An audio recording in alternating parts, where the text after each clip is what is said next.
ब्रह्मोस हो या फिर आकाश, इनके साथ सबसे जबरदस्त बात यह है कि इनकी सफलता देखकर दुनिया भर में इनकी डिमांड है। जैसे आप देखिए कि ब्रह्मोस मिसाइल को इंडोनेशिया और वियतनाम जैसे देश खरीदना चाहते हैं। इंडोनेशिया और वियतनाम के साथ ब्रह्मोस की 4000 करोड़ से ज्यादा की डील होने वाली है। पाकिस्तान की पिटाई के बाद ब्रह्मोस को खरीदने के लिए होड़ लगी हुई है और कम से कम 16 देश ऐसे हैं जो अपनी सेना में ब्रह्मोस को शामिल करना चाहते हैं। यूएई, कतर, सऊदी अरब, अर्जेंटीना, ब्राजील, चिली, मलेशिया सब लाइन में लगे हैं बॉस। इसी तरह से आकाश एयर डिफेंस को अर्मीनिया जैसे देश पहले ही खरीद चुके हैं।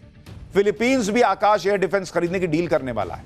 ब्राजील, इजिप्ट, वियतनाम, यूएई जैसे देश आकाश को खरीदने में दिलचस्पी दिखा रहे हैं कि भाई मेरे को नहीं देगा, हमको भी तो चाहिए। तो भारत की तूती बोल रही है, भारत के स्वनिर्मित स्वदेशी हथियारों की गूंज है। भारत के हथियारों को खरीदने के लिए कई देश लाइन लगाए हुए हैं। ऑपरेशन सिंदूर में पाकिस्तान के एयरबेस में गड्ढे देखकर ये देश भारत के हथियारों की क्षमता की टेस्टिंग कर चुके हैं। दूसरी तरफ पाकिस्तान का आर्मी चीफ असीम मुनीर, जो युद्ध में पिटने के बाद भी फर्जी जीत का जश्न मना रहा है, अपने हथियारों का फर्जी डंका बजा रहा है। लेकिन पाकिस्तान का मेड इन चाइना हथियारों को खरीदने वाला कोई है ही नहीं, इसलिए मुनीर खुद इन हथियारों को बेचने के लिए निकल जाता है। कल हमने आपको बताया था कि मुनीर अफ्रीकी देश लीबिया के साथ डिफेंस डील करने गया था, लेकिन मुनीर के लीबिया आते ही ऐसा कांड हो गया कि पूरी दुनिया में लीबिया की चर्चा हो रही। लीबिया में मातम पसरा हुआ है।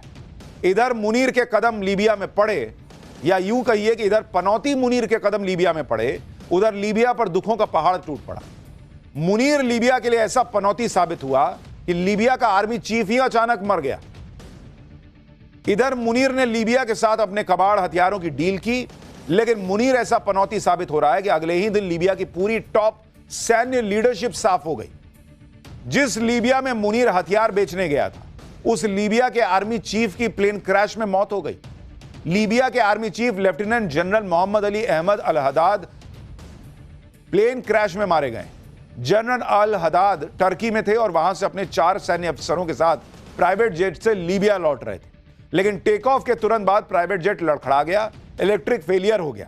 प्राइवेट जेट ने इमरजेंसी लैंडिंग की इजाजत मांगी, लेकिन तब तक देर हो चुकी थी और प्लेन क्रैश हो गया। इस हादसे में लीबिया के आर्मी चीफ समेत 4 सीनियर सैन्य अधिकारी और 3 क्रू मेंबर की मौत हो गई। लोग कह रहे हैं मुनीर जिससे सट रहा है वहां जो है ना नरक कर दे रहा, अपने देश में तो किया ही है। लीबिया के आर्मी चीफ की मौत से मुनीर का एक और फर्जीवाड़ा भी सामने आ गया। यह खुलासा हुआ है कि मुनीर ने लीबिया के जिस सैन्य अधिकारियों के साथ डील की, सैन्य अधिकारी या गुट लीबिया का प्रतिनिधित्व करते ही नहीं है। खबर है कि मुनीर ने लीबिया के उस सैन्य गुट से डील कर ली है जिस पर अंतर्राष्ट्रीय प्रतिबंध लगा हुआ है। कोई भी देश या एजेंसी लीबिया के इस गुट को हथियार सप्लाई नहीं कर सकता, लेकिन मुनीर उसी गुट से डिफेंस डील का डंका पीटने लगा। मुनीर ने लीबिया में जिस टॉप सैन्य अधिकारी के साथ डील की, उसका नाम खलीफ बेलकासिम अफ्तार है। हालांकि जबकि लीबिया के आर्मी चीफ जो विमान हादसे में मारे गए, उनका नाम मोहम्मद अली अहमद अल हद्दाद था। दरअसल लीबिया को अभी 2 गुट कंट्रोल कर रहे हैं। लीबिया के पश्चिम और पूर्वी इलाके में सत्ता का संघर्ष चल रहा है। एक पश्चिमी लीबिया की सरकार है, दूसरी पूर्वी लीबिया में जनरल हफ्तार के नेतृत्व वाली सेना है जिससे मुनीर ने मुलाकात की थी। पश्चिमी लीबिया की सरकार को ही अंतर्राष्ट्रीय स्तर पर मान्यता प्राप्त है। ज्यादातर देश और यूएन इस सरकार को ही वैध मानते हैं, जबकि मुनीर लीबिया के जिससे डील करके आया है उसे यूएन ने आधिकारिक मान्यता नहीं दी है। यानी मुनीर ने लीबिया जाकर भी अपना फर्जीवाड़ा नहीं छोड़ा। और इसका दूसरा मतलब यह भी है कि अंतर्राष्ट्रीय प्रतिबंधों की वजह से लीबिया के जनरल हफ्तार ने मजबूरी में मुनीर के साथ डील की है, क्योंकि ज्यादातर देश उसे हथियार दे ही नहीं रहे, बेच ही नहीं रहे। लेकिन मुनीर के कदम क्या पड़े लीबिया में मातम पसर गया। भाई मुनीर ऐसा पनौती है कि पहले से ही पाकिस्तान के लिए पनौती साबित हो रहा है। जिस दिन से मुनीर को पाकिस्तान में पावर मिली है, तब से पाकिस्तान के साथ क्या क्या नहीं हो गया, आप याद कीजिए। ऑपरेशन सिंदूर में नरेंद्र मोदी के नए भारत से मार खाया, अफगानिस्तान ने इसको युद्ध में धोया, टीटीपी वाले आए दिन यहां बम फोड़ रहे हैं, बलोचों ने धुआं धुआं कर रखा है, इमरान के समर्थकों ने नाक में दम कर रखा है, पाकिस्तान के कई टुकड़े होने की बातें होने लगी। दाने दाने को मोहताज हो गया है पाकिस्तान और लोन के सहारे देश चल रहा है। पूरा पाकिस्तान बिकने की कगार पर पहुंच गया है। कल ही पाकिस्तान ने अपनी सरकारी एयरलाइन बेची है। कौड़ियों के दाम पर पाकिस्तान की कंपनियों की सेल लगी हुई है। सिर्फ 4500 करोड़ रुपए में पाकिस्तान की सरकारी एयरलाइन बिक गई बॉस। और यह सब मुनीर के आने के बाद हुआ है। यानी मुनीर को लेकर जो सोशल मीडिया पे लोग कह रहे हैं कि यही पनौती है पाकिस्तान के लिए भी और दुनिया के लिए भी, वो लोग ऐसे ही नहीं लिख रहे। मुनीर जिससे हाथ मिला दे रहा है उसके साथ कांड हो जाता है। आप देखिए, मुनीर को ट्रंप ने बिरयानी खिलाई थी। आज की डेट में ट्रंप अमेरिका में ऐसा फंस गए हैं कि गद्दी हिली हुई है। एप्स्टीन फाइल्स में ट्रंप का नाम आ रहा है। मुनीर ने बांग्लादेश से हाथ मिलाया। बांग्लादेश आज की डेट में जल रहा है। बांग्लादेश जो एक दौर में उभरती अर्थव्यवस्था बन रहा था, आज कट्टरपंथियों और आतंक की फैक्ट्री बन गया है। बांग्लादेश में कट्टरपंथियों ने ऐसा आतंक फैलाया हुआ है कि फिर हिंदुओं को जिंदा जलाने की कोशिश की गई है। चटगांव जिले में 8 हिंदू परिवारों के घरों पर रात में ताला मार दिया गया और फिर पेट्रोल छिटक कर आग लगा दी गई। यहां रह रहे हिंदुओं का दावा है कि उनकी किसी से कोई दुश्मनी नहीं, कोई झगड़ा तक नहीं था, सबको घर में बंद कर दिया। लेकिन कट्टरपंथियों का यह खूनी खेल ज्यादा दिन चलने वाला नहीं है, क्योंकि यूनुस और मुनीर खुद ही बांग्लादेश में लगाई आग में जलेंगे। जिस उस्मान हादी की हत्या के बाद पूरा बांग्लादेश जल उठा, उस उस्मान हादी की हत्या का ठीकरा भारत पर फोड़कर मुनीर एक तरीके से बांग्लादेश को सुलगा रहा था। उस उस्मान हादी के भाई ने साफ साफ कह दिया है कि हादी की हत्या किसी बाहरी ताकत ने नहीं, यूनुस सरकार के इशारे पर हुई है। हादी के भाई उस्मान ने दावा किया है कि हादी बांग्लादेश में जल्द से जल्द चुनाव चाहता था। यूनुस सरकार में बैठे लोग इसके लिए तैयार नहीं थे। हादी ने उनके फरमान को ना कह दिया, इसलिए उसकी हत्या करवा दी गई। यह सब बांग्लादेश में चुनाव टालने की साजिश है, जो हम आपसे पाठशाला में पहले ही कह रहे थे। यह मुनीर चाहता है कि यह कट्टरपंथियों के हाथ में सरकार रहे, और इसलिए वो जो है वो ये सब कर रहा है। इधर हादी के समर्थकों ने यूनुस की टेंशन बढ़ा दी है, उधर यूनुस पर अंतर्राष्ट्रीय दबाव बढ़ता जा रहा है। चुनाव को लेकर अमेरिका ने भी मोहम्मद यूनुस को टाइट किया है। दक्षिण और मध्य एशिया के लिए अमेरिकी विशेष दूत सर्जियो गोर ने मोहम्मद यूनुस से बात की है। यूनुस ने अमेरिका को भरोसा दिया है कि चुनाव टाइम पर होंगे। उधर कई अमेरिकी सांसदों ने चिट्ठी लिखकर मोहम्मद यूनुस पर सवाल उठा दिए हैं। अमेरिकी सांसदों ने बांग्लादेश के चुनाव में शेख हसीना की पार्टी आवामी लीग पर लगे बैन पर सवाल उठाए कि भाई इतनी महत्वपूर्ण पार्टी को बैन कर दिए, कौन बात का चुनाव करा रहे हो फिर। यानी यूनुस एक्सपोज होता जा रहा है। जो लोग कह रहे हैं ना कि यहां हिंदुओं ने प्रदर्शन कर दिया, क्या ही हो गया बॉस, वो प्रदर्शन दुनिया भर को संदेश जा रहा है। हेडलाइंस बन रही हैं, खबरें बन रही हैं, और जब दुनिया देख रही है कि कैसे हिंदू हिंदू के लिए खड़ा हो रहा है, आवाज उठ रही है, तो वो आवाज यूनुस के कान तक पहुंचाई जाती है कि क्या कर रहे हो भाई, ये क्या तमाशा कर रखा है। हर तरफ से गिरने के बाद मोहम्मद यूनुस अब बैकफुट पर है। मोहम्मद यूनुस अब भारत से अच्छे संबंधों की बात करने लगा है। यूनुस की अंतरिम सरकार अब दीपू दास के परिवार की देखरेख का जिम्मा उठाने की बात कर रही है। यूनुस प्रशासन की तरफ से कहा गया है कि अब सरकार दीपू दास के परिवार की पूरी जिम्मेदारी उठाएगी, जिसमें आर्थिक मदद भी शामिल है। मंगलवार को बांग्लादेश के शिक्षा सलाहकार सीआर अबरार ने दीपू दास के परिवार से मुलाकात की और इस हत्या पर दुख जताया। लेकिन मोहम्मद यूनुस की सरकार के ये आंसू फर्जी है, क्योंकि अभी तक दीपू दास की बेरहमी से हत्या के मामले में सिर्फ 12 लोग पकड़े गए, और तुमको अब समझ में आ रहा है कि दीपू दास की हत्या हो गई तो जो है हम तुम्हारा देखरेख करेंगे। इतने दिन में तुमको नहीं समझ में आ रहा था। दीपू दास की हत्या 18 दिसंबर को हुई है। हत्या के 5 दिन बाद यूनुस सरकार ने उसकी परिवार की सुध ली। 5 दिन सो रहे थे तुम। इंटरनेशनल प्रेशर बढ़ने लगा, यहां भारत ने पर्दे के पीछे से मामला टाइट किया, तो कह रहा कि ना हम दीपू दास की चिंता कर रहे हैं, और बाकी जो हंगामा चल रहा है उसका क्या। इतनी चिंता है तो मोहम्मद यूनुस को खुद परिवार से जाके मिल लेना चाहिए था।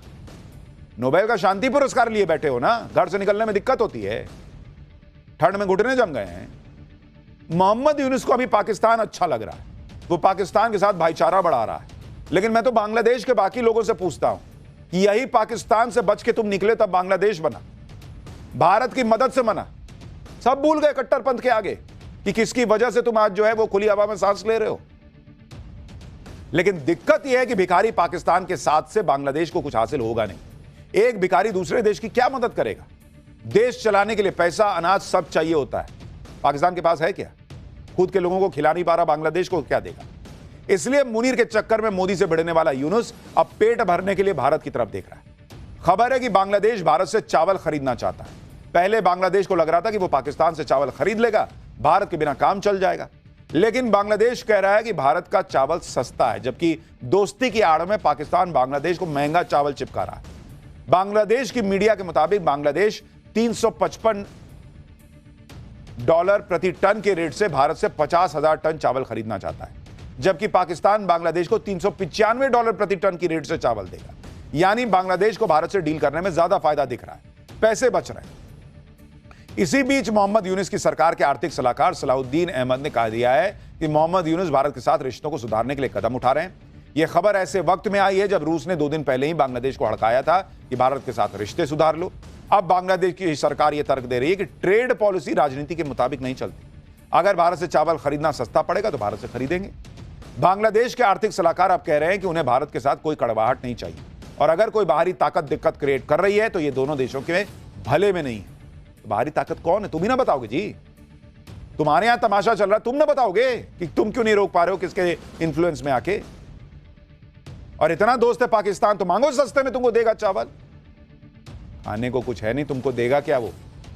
बांग्लादेश अभी सस्ते चावल का बहाना बनाकर भारत से चावल खरीदने की बात कर रहा है, क्योंकि खुल के तो कह नहीं पाएगा कि भारत के बिना बांग्लादेश का काम नहीं चलेगा। लेकिन सच यह है कि ऐसी बहुत सारी चीजें हैं जिससे लेकर बांग्लादेश भारत पर निर्भर है। भारत बांग्लादेश का दूसरा सबसे बड़ा इंपोर्टर देश है, यानी बांग्लादेश भारतीय सामान पर बहुत ज्यादा निर्भर है। बांग्लादेश भारत से सालाना 1,10,000 करोड़ रुपए से ज्यादा का सामान इंपोर्ट करता है। पिछले 8 साल में भारत ने बांग्लादेश को रोड, रेलवे, पोर्ट बनाने के लिए 71,000 करोड़ रुपए से ज्यादा की रकम डेवलपमेंट असिस्टेंस के रूप में दी है। जबकि शेख हसीना के तख्ता पलट और भारत से संबंधों के खराब होने की वजह से बांग्लादेश को कुछ ही महीने में करीब 2 लाख करोड़ रुपए का नुकसान हुआ है। बांग्लादेश की इकोनॉमी की रीढ़ की हड्डी टेक्सटाइल इंडस्ट्री है और बांग्लादेश अपने कुल कॉटन इंपोर्ट का करीब 35% हिस्सा भारत से लेता है। बांग्लादेश का चीनी का 33% हिस्सा भारत से आता है। प्याज और आलू का सबसे बड़ा एक्सपोर्टर भारत है। बांग्लादेश का 91% पानी भारत से आता है। 30% फार्मास्यूटिकल इंग्रेडिएंट भारत देता है। 15% बिजली भारत देता है। यानी खाने पीने के मामले में बांग्लादेश भारत पे बहुत हद तक निर्भर है। अब भारत से बढ़कर बांग्लादेश ने बड़ी गलती की है, क्योंकि भिखारी पाकिस्तान जब अपना पेट नहीं भर पा रहा, अपना पेट भरने के लिए अपने संस्थान बेच रहा है, तब आईएमएफ से लोन मिलेगा। वो तुमको क्या देगा यार? लेकिन कट्टरपंथ ऐसी चीज है बॉस, एकदम से रॉकेट की तरह सनक जो है वो दिमाग तक पहुंचती है और ये मोहम्मद यूनुस ये सब करने लगता है। लेकिन अब इसको समझ में आया कि अमेरिका वाले रगड़ रहे हैं, पुतिन उधर से हड़का रहे हैं, सब भारत के साथ खड़े हो रहे हैं।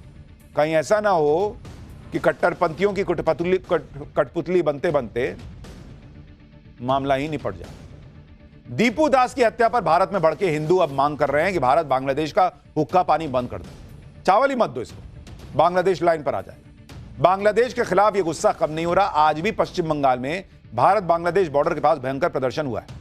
सुनिए वहां जो भीड़ पहुंची थी, हिंदुओं की भीड़ पहुंची थी, वो क्या कह रही है।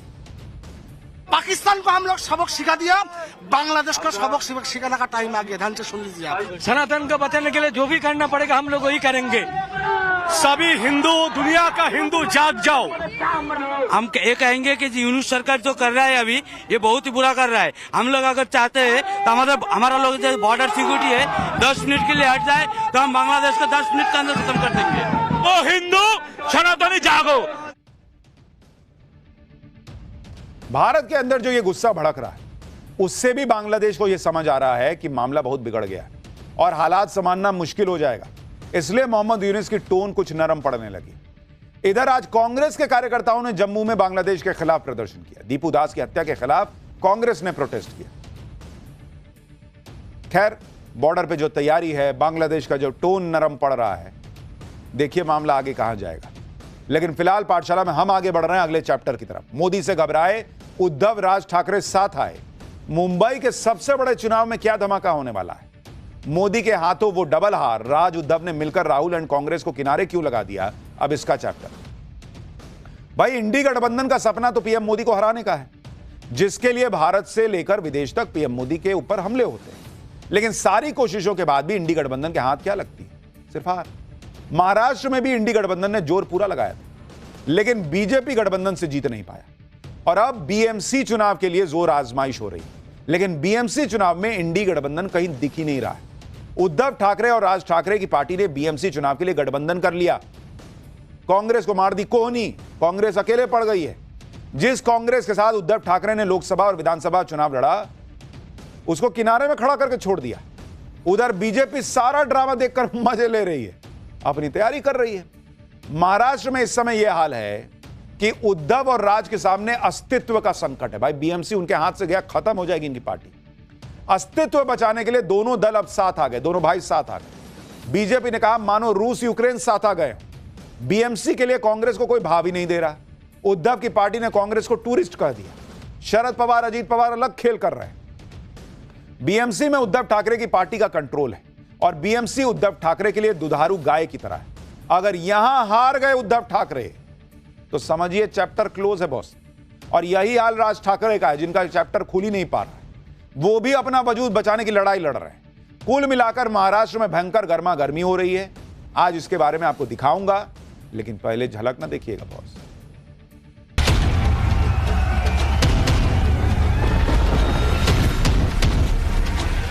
मुंबई महानगर पालिका उद्धव जी और राज ठाकरे एक साथ आकर जीतने जा रहे हैं। देखिए, हाइप तो ऐसे क्रिएट की जा रही है मानो रशिया और यूक्रेन ही साथ में आ गया और ज़ेलेंस्की और पुतिन बात कर रहे हैं। आइए, घूमिए, फिरिए, होर्डिंग लगाइए, बैनर लगाइए, प्रचार करिए और चुनाव हार के अपने घर बैठिए।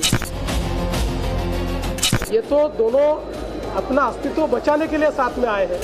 कांग्रेस पार्टी मुंबई में उसी प्रकार है जैसे कोई टूरिस्ट होता है, पर्यटक होता है।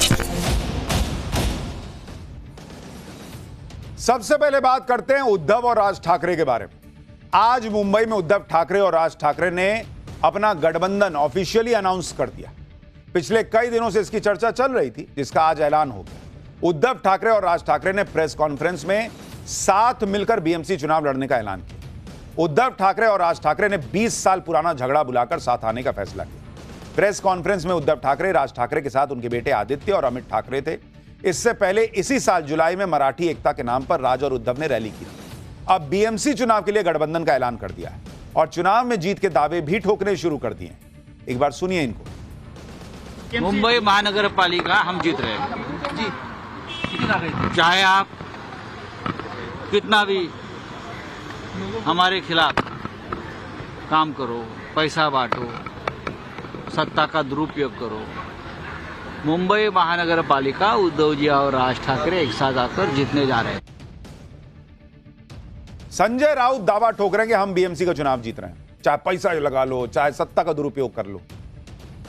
अगर बीजेपी सत्ता का दुरुपयोग करके, पैसा का दुरुपयोग करके इनके हिसाब से जीतती है तो विधानसभा जीत जाती है, निकाय चुनाव जीत जाती है। ये बीएमसी में कैसे नहीं जीतने देंगे? वहां क्या करेंगे जो ये विधानसभा में नहीं कर पाए, जो ये निकाय चुनाव में नहीं कर पाए, वो बीएमसी में क्या कर लेंगे उसका? और वही बाकी जगह क्यों नहीं की? तो इसलिए इनके दावे हवाबाजी ज्यादा लग रहे हैं अभी फिलहाल मौजूदा हालात को देखकर। उद्धव और राज ठाकरे की पार्टी एक साथ आकर अपने अस्तित्व को बचाने की कोशिश कर रही है बॉस। मराठी मानुष के नाम पर जीत का दावा कर रहे हैं ये लोग। उद्धव और राज ठाकरे की पार्टी बीएमसी चुनाव एक साथ लड़ेंगे। बाकी के 28 नगर निगमों में भी दोनों दल गठबंधन में लड़ेंगे। उद्धव ठाकरे ने कहा कि अगर हम बटे तो पूरी तरह मिट जाएंगे। राज ठाकरे ने कहा कि मुंबई हमारी लड़ाई में से बहुत बड़ा है। उद्धव ठाकरे और राज ठाकरे के साथ आने पर सीएम देवेंद्र फडणवीस ने तंज कस दिया। उन्होंने कहा कि ये तो ऐसा दिखा रहे हैं जैसे रूस और यूक्रेन साथ आ गए। सुनिए कैसे देवेंद्र फडणवीस मुख्यमंत्री इनके मजे ले रहे हैं।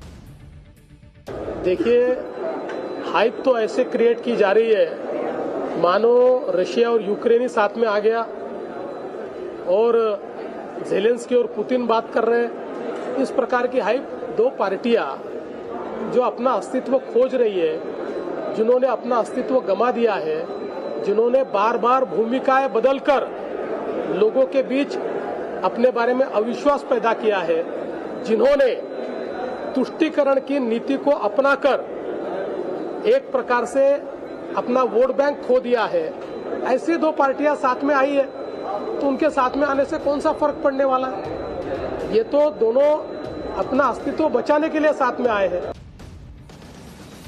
उद्धव और राज ठाकरे के बीच गठबंधन तो हो गया, लेकिन बीएमसी चुनाव के लिए सीट शेयरिंग को लेकर बात पूरी तरह बन नहीं पाई। आप देखिए, दोनों दलों के गठबंधन का ऐलान 23 दिसंबर को होना था, लेकिन आखिरी वक्त में से एक दिन के लिए टाल दिया गया। इसकी वजह सीट शेयरिंग पर बात नहीं बनना कही जा रही। मराठी बहुल सीटों पर उद्धव और राज में बात नहीं बन रही थी। चर्चा है कि उद्धव की पार्टी 145 से 150 सीट तक पर चुनाव लड़ सकती है। राज ठाकरे की एमएनएस 65 से 70 सीटों पर लड़ सकती है।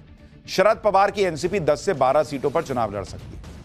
हालांकि अभी भी उद्धव और राज की तरफ बीएमसी चुनाव में सीट शेयरिंग का फॉर्मूला जारी नहीं हुआ उनकी तरफ से।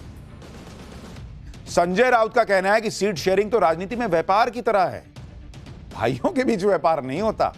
सुनिए संजय राउत। क्या करना है? नंबर शेयरिंग जो होता है वो व्यापार होता है राजनीति में। आपको इतना सीट शेयरिंग, वो व्यापार है। यहाँ भाइयों में व्यापार नहीं है, ये फैमिली है, समझा? हम देख लेंगे हमको क्या करना। यानी संजय राउत कह रहे हैं कि इंडिया अलायंस में जब सीट शेयरिंग होती है कि कौन कहां कितने सीट पे चुनाव लड़ेगा, तो वो व्यापार होता है क्या? बीएमसी और नगर निगम चुनाव के लिए उद्धव और राज ठाकरे साथ तो आ गए, लेकिन बीएमसी चुनाव से ठीक पहले स्थानीय निकाय चुनाव हुए हैं, जिसमें उद्धव और राज ठाकरे की पार्टी की दुर्गति हो गई। बॉस, बुरी हालत भी नहीं, दुर्गति। महाराष्ट्र नगर परिषद और नगर पंचायत चुनावों में बीजेपी गठबंधन ने जबरदस्त जीत हासिल की थी। इसे बीएमसी चुनाव से पहले सेमीफाइनल कहा जा रहा था। स्थानीय निकाय चुनाव के नतीजों ने ठाकरे ब्रदर्स का फ्यूचर का ट्रेलर दिखा दिया और इसी वजह से दोनों ने साथ आने का फैसला किया। आप देखिए, महाराष्ट्र स्थानीय निकाय चुनाव में बीजेपी गठबंधन को 288 में से 215 सीट मिली बॉस, और बीजेपी ने अकेले अपने दम पर 129 सीट पर जीत हासिल की। एकनाथ शिंदे की शिवसेना ने 51 सीटें जीती, अजीत पवार की एनसीपी को 35 मिली, वहीं इंडी गठबंधन को मात्र 51 सीट पर जीत मिली, कांग्रेस को 35 पे जीत मिली। उद्धव ठाकरे की शिवसेना तो डबल डिजिट में नहीं आई बॉस, 9 सीट। शरद पवार की एनसीपी 7 पे सिमट गई और राज ठाकरे की एमएनएस 1 को सीट नहीं जीती बॉस, 0, अंडा, खत्म मामला। और ये वो उस चुनाव में हुआ जो बैलेट पेपर से हुआ है। अब बेचारे ये भी नहीं बोल पा रहे कि ईवीएम हैक हुआ था, क्योंकि बैलेट से हुआ था। स्थानीय निकाय चुनावों में धमाकेदार जीत से बीजेपी का जोश हाई है। बीजेपी दावा कर रही है कि अब विधानसभा जीते, स्थानीय निकाय जीते, अब बीएमसी में लपेट देंगे इन लोगों को। मैं ऐसा मानता हूं कि महानगर पालिका के जो चुनाव होने वाले हैं उसमें हमको इससे भी ज्यादा अच्छा यश मिलेगा, ऐसा मेरा मानना है। उद्धव ठाकरे के लिए बीएमसी चुनाव नाक का सवाल कम, उनके वजूद का सवाल ज्यादा है, क्योंकि मुंबई देश का सबसे अमीर शहर और बीएमसी देश ही नहीं एशिया की सबसे अमीर महानगर पालिका है।